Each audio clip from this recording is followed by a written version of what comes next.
Merci de votre présence. On va commencer Merci. avec vous, Jean-René Le Cerf, parce que vous êtes co-auteur de ce rapport qui fait beaucoup parler. Vous le présenterez en conférence de presse ce jeudi. Nous sommes donc les premiers à l'évoquer médiatiquement avec vous aujourd'hui. Une petite minute pour nous dire pourquoi il est essentiel d'établir un recensement ethnique pour le bien de la population, pour lutter contre les discriminations. On vous écoute.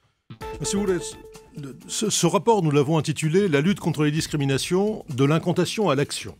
Parce qu'il nous semble effectivement que les discriminations sont une plaie de notre démocratie qui rompt la qualité du vivre ensemble de nos concitoyens et que ces discriminations, aujourd'hui, on ne les attaque plus réellement parce qu'on se réfugie derrière la Déclaration des droits de l'homme. Les hommes naissent et demeurent libres et égaux en droit. Et on se dit qu'à partir du moment où il y a ce principe d'égalité, eh bien, il suffirait de le faire respecter via les tribunaux. Mais la réalité, malheureusement, c'est pas celle-là. La réalité, c'est un monde, effectivement, où il est entre 15 et 20 fois plus difficile pour une personne de couleur, qu'elle soit noire, qu'elle soit d'origine maghrébine, d'être reçue pour un entretien d'embauche, où il est beaucoup plus difficile également à des personnes qui sont en situation de handicap, d'ailleurs, d'avoir ce type d'entretien, où le parc de logements sociaux, par exemple, est également distribué d'une manière où la discrimination a toute sa place. Et nous pensons qu'il est dommage de ne pas avoir d'instruments qui permettent de mesurer la discrimination, car sans instrument de mesure, difficile de connaître la température. Eh bien voilà, l'image est claire, les propos aussi. Alexis Corbière, on attend la même transparence pour vous pour engager ce débat. Pourquoi ne faut-il pas d'instruments de mesure pour lutter contre les discriminations? On vous écoute sur ce sujet, Alexis.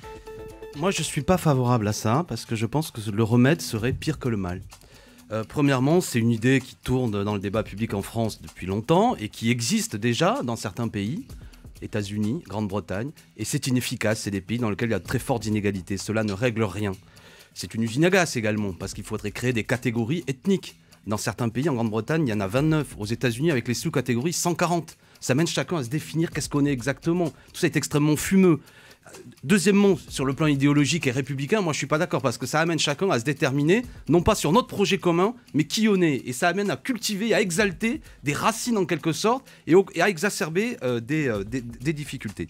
Et enfin pour finir, puisqu'il faut faire court, logiquement ce que vous dites, ça amène à des quotas, à des discriminations positives. Et moi, je ne suis pas d'accord, parce que derrière ce mot, ça viserait à dire, au nom du fait, je prends un exemple, qu'il y a tant de noirs dans la société, et bien dans telle entreprise, il faudrait dire, ben voilà, vous devez embaucher tant de quotas de telle personne. Et ça, c'est une explosion, me semble-t-il, de l'égalité républicaine. C'est une très mauvaise idée. Donc, de ce point de vue-là, revenons, le fond du problème aujourd'hui, il est social.